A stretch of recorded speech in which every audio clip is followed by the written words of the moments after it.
Holocaust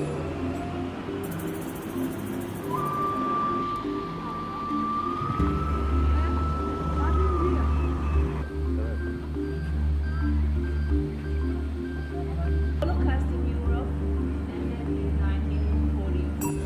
So, yes. This is Czechoslovakia, Germany, sent to the ghetto after Germany. Education, health,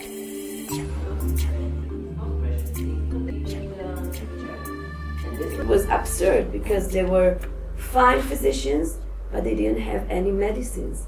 So on one hand you had hospitals in the ghetto, but you could not help the people because you didn't have enough medicines. That you don't feel yourself a human being anymore.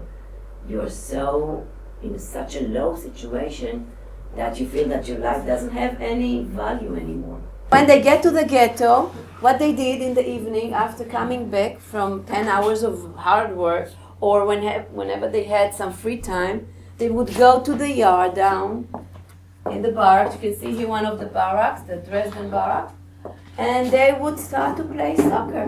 If you think about it, why did the people give those names to their team? You can understand what was soccer for them. What do I mean? If you go to the ghetto and there you live in those horrible conditions, you sometimes start to feel that you lost your identity. You're not a man anymore.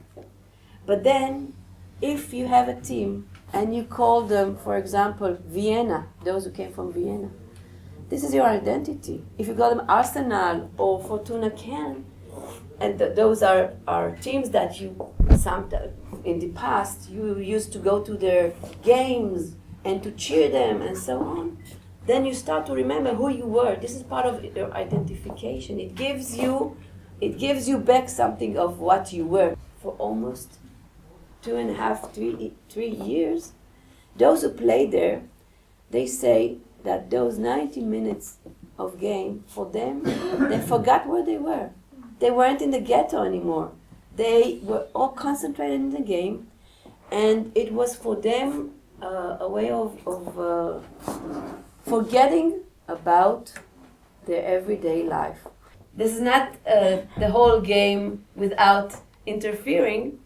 They are cutting each time. They want to take a picture of something special, so they tell them, okay, another time, play again, another take. And you can you can see that in the diary he says, we are told that we have to scream louder to give the feeling that they are really enjoying themselves. So this film is very interesting because it was used, it wasn't used for the purposes it was made for, propaganda purpose. It was never shown outside Theresienstadt. It was filmed in 1944. It was the end of the war. Everybody already knew what was going on. A little bit after that, Auschwitz was free, so people knew what was going on there. But what is interesting, that today, parts of this film are used by Holocaust deniers. People who show them and they say, okay, look at the ghetto, look what a good time they have there. They are playing soccer. There are other parts of this film that show people that are sitting in the library, reading books, having fun in the center of the town and so on. And people are using this movie for the same purpose it was made for. And for us, it's important to tell the true story.